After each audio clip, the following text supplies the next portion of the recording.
ఓం శ్రీ గణేశాయ నమః. ఓం శ్రీ గురుభ్యో నమః. ఓం శ్రీ మహాగాయత్రీమాత్రే నమః. శ్రీ మహాగాయత్రీమాత యూట్యూబ్ ఛానల్కు శ్రోతలందరికీ సాదర స్వాగతం. ఆహ్వానించువారు కాశీవజ్ర సుబ్రహ్మణ్య శర్మ, నిడదవోలు. వైశాఖ పురాణము 10వ అధ్యాయము. దక్షయజ్ఞ నాశము, కామదహనము. కొనసాగింపు. రుద్రుడా వార్తను విని కాలాంతకుని వలె భయంకరాకారుడై కోపమున తన తలపైనున్న జటను పెకిలించి నేలపై కొట్టెను. దాని నుండి భయంకరాకారుడును 1000 బాహువులు గల మహాబలశాలియగు వీరభద్రుడు వెలువడెను. అతడు పరమేశ్వరుడికి నమస్కరించి నన్ను సృష్టించిన కారణమును తెలుపని చేతులు జోడించి అడిగాను. పరమేశ్వరుడు, నా భార్య వినజాలని రీతిలో నన్ను నిందించి ఆమె శరీరత్యాగమునకు కారణమైన దక్షుని సంహరింపుము అని ఆనతిచ్చెను. భూతసంగములను వీరభద్రుడి వెంట పొండని పంపెను. ఇట్లు పరమేశ్వరుని ఆజ్ఞనందిన వీరభద్రుడు వారి వెంట వెళ్ళిన పరివారము యజ్ఞశాలను చేరి అతడనున్న దేవతలు, రాక్షసులు, మానవులు, ముర్రగు మహావీరులను అందరూ కొట్టిరి. సతీదేవి మాటలకు నవ్విన సూర్యుని దంతములను వీరభద్రుడు రాలగొట్టెను. సతీదేవి మాటను, సతీదేవిని పరిహసించుచు ఎవరు ఏ అవయవములను సవరించుకొనిరో వారికి ఆ అవయవములను వీరభద్రుడు నాశనము గావించెను. దక్షుని శిరమును ఖండింపవలడని వీరభద్రుడు ప్రయత్నించెను. కానీ మునిమంత్రరక్షతముగు వారి శిరస్సును ఖండింపలేకపోయాను. పరమేశ్వరుడు ఆ విషయమును గ్రహించి తానే స్వయముగా దక్షుడి శిరమును ఖండించెను. ఈ విధముగా వీరభద్రుడు, శివుడు, వారి పరివారము యజ్ఞశాలలోని వారిని భంగపరిచి తమ వారితో కలిసి కైలాసమునకు మరలిపోయారు. యజ్ఞశాలలోని మిగిలిన వారు బ్రహ్మ వద్దకు వెళ్ళి శరణు వేడారు. బ్రహ్మయు వారితో కలిసి కైలాసమునకు పోయెను. రుద్రుని వివిధ రీతులలో ఊరడించెను, స్తుతించెను. శివుని సమాధానపరచి శివునితో కలిసి యజ్ఞశాలకు తిరిగి వెళ్ళాను. యజ్ఞశాలలో మరణించిన వారినందరినీ శివుని ప్రార్థించి అతని చేతనే బ్రతికింపజేశాను. శివుడు దక్షుని అవినయమునకు శిక్షగా, బ్రహ్మ ప్రార్థనకు గుర్తుగా దక్షునకు మేఘముఖము నమర్చి బ్రతికించెను. మరియు మేఘ గడ్డమును తెచ్చి భృగు మహర్షికి అమర్చెను. సూర్యునికి మాత్రం దంతములను ఇయ్యలేదు, కానీ వానికి పిండిని తిను శక్తిని మాత్రం ఇచ్చెను. అవయవులను పోగొట్టుకున్న వారికి కొందరికి ఇయ్యలేదు. ఆ అవయవములనిచ్చే యజ్ఞశాలగా ఈ విధముగా శివబ్రహ్మల వలన పునర్జన్మనందెను. యజ్ఞశాలలో వారు శివుని ప్రార్థించిరి. యజ్ఞమును మరలా చేసి పూర్తి చేశారు. యజ్ఞాంతమున అందరూ తమ తమ స్థానములకు పోయారు. శివుడు భార్యావియోగమున దుఃఖితుడై గంగాతీరమున పున్నాగవృక్షము కింద తపమాచరించుకొనుచుండెను. దక్షిణ కుమార్తెయగు సతీదేవి శరీరమును విడిచి మేనా హిమాచలముల పుత్రికగా పుట్టి పెరుగుచుండెను. ఈ సమయమున తారకుడను రాక్షసుడు తీవ్ర తపమాచరించి బ్రహ్మను వెప్పించెను. శివుని పుత్రుడి వలన తప్ప మరెవ్వరి వలననూ మరణము లేకుండునట్లు వరములను పొందెను. పరమేశ్వరుడికి భార్యయే లేదు, పుత్రుడెట్లు కలుగును? కావున నేను అవధ్యుడను, నన్ను చంపువారెవరునూ లేరని తారకుడు తలంచెను. వరగర్భితుడై సర్వలోకములను, సర్వదేవతలను బాధింపసాగాను. దేవతలను తన గృహములను ఊడ్చుటకు దేవతా స్త్రీలను దాసీలుగాను నియమించెను. దేవతలను బహువిధములుగా బాధించుచుండెను.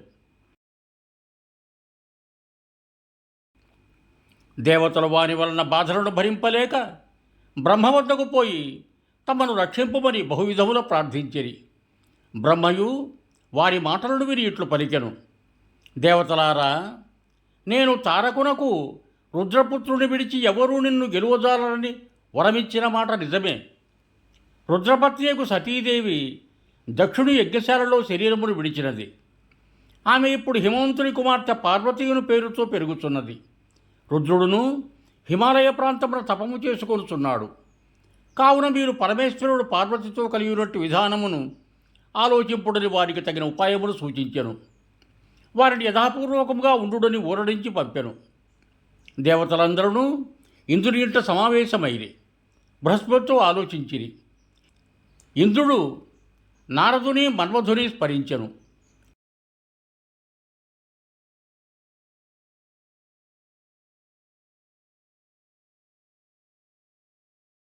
ఇంద్రుడు స్మరించినంతనే నారదుడు మన్మధుడు ఇంద్రుడి వద్దకు వచ్చిరి.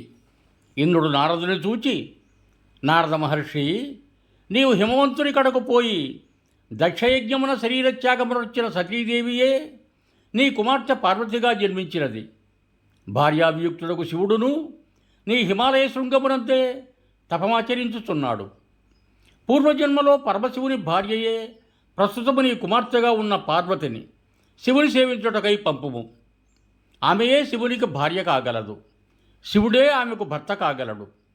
కావున నీవు నీ కుమార్తెను పూర్వజన్మయందలి భర్తయ్యకు శివునికి భార్యగా చేయుమని బోధింపుమని చెప్పి నారదుని హిమవంతుని కడకు పంపెను. నారదుడు ఇంద్రుడు చెప్పినట్లుగా హిమవంతుని కడకు పోయి పార్వతిని శివుని సేవకు పంపునట్లుగా, శివునికి పార్వతినికి వివాహము కావించున్నట్లుగా హిమవంతుని ప్రబోధించెను.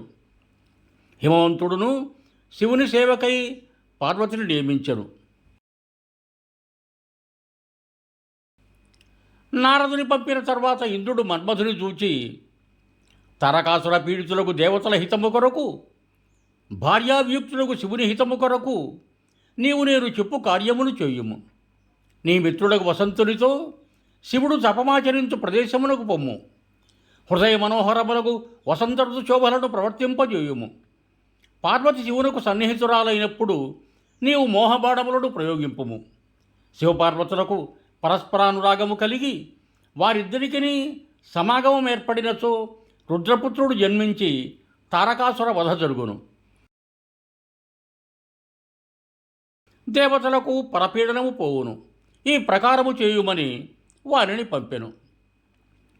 మన్మధుడును ఇంద్రుని ఆజ్ఞను పాటించి మిత్రుడు వసంతునితోనూ భార్యకు రతీదేవితోనూ మలయానిలాది పరివారముతోనూ శివుడున్న తపోభూమికి పోయెను. అకాలముగా వసంతకాలము ఆ ప్రాంతమున విజృంభించెను. ఆ ప్రాంతమంతయు బహువిధ పుష్పసమృద్ధము మలయానిల బహుళము అయ్యెను. ఆ సమయమున తనకు పూజా పుష్పములమున్నగు వారిని సమర్పింపవచ్చిన పార్వతితో శివుడు సంభాషించుతుండెను. మన్మధుడును శివపార్వతుల సమాగమున కిదియే తగిన సమయమని తలంచెను. శివుని వెనుక భాగమున చెట్టుచాటును నిలుచుండి ఒక బాణమును ప్రయోగించెను. మరలా ఇంకొక బాణమును ప్రయోగింప సిద్ధముగా ఉండెను. శివుడు తన మనస్సు చెలించుటకు కారణమును గుర్తించెను. నిశ్చలమైన నా మనస్సుట్లు చంచలమగుట ఏమి? నాకిట్టి చాంచల్యమును కలిగించిన వారెవ్వరిని విచారించి నలువైపులా పరిశీలించెను. బాణప్రయోగమనర్పబోవు మన్మధును చూచెను. తన చూపును పార్వతి నుండి మరల్చెను. మన్మధునిపై నిటలాక్షుడు తన నుదుట నుండి మూడవ కన్నుడు తెరిచెను.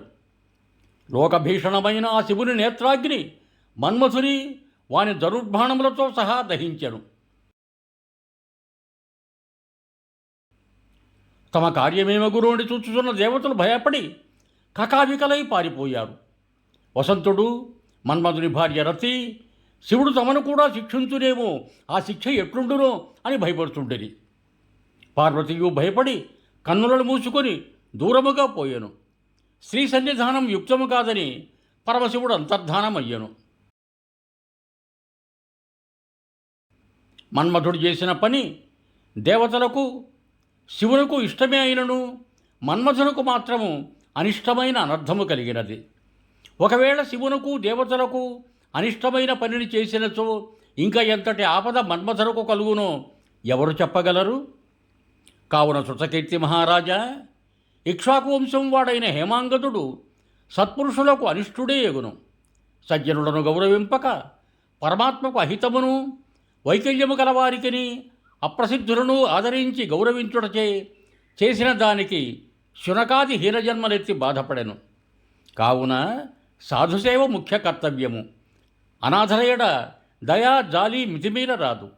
ఈ విషయమును గమనింపవలయునని శృతదేవుడు వివరించెను. పరమశివుని కనిష్టమును చేయుటచే మన్మధుడు తరువాతి జన్మయందునూ బాధలు పడెను. రాత్రి గాని పగలు గాని ఎవరు విన్నను జన్మ మృత్యువు ముసలితనము మున్నగు భయముల నుండి విడువబడుదురు. అనగా వారికి జన్మాతుల వలన భయముండదు అని శృతదేవుడు శృతకీర్తికి వివరించాను. యుహం భూయాత్ సర్వే జనా సుఖినో భవంతు. ధన్యవాదములు. మీకు నా ఈ వీడియో నచ్చినట్టయితే దయచేసి ఒక లైక్ కొట్టి మీ బంధుమిత్రులకు కూడా నా ఈ వీడియోను షేర్ చేయగలరు. అదేవిధంగా నా ఛానల్ను కూడా సబ్స్క్రైబ్ చేయ ప్రార్థన. మరొక్క మారు ధన్యవాదములతో భవదీయుడు కాశీవజ్ర సుబ్రహ్మణ్య శర్మ, నిడదవోలు, తూర్పుగోదావరి జిల్లా.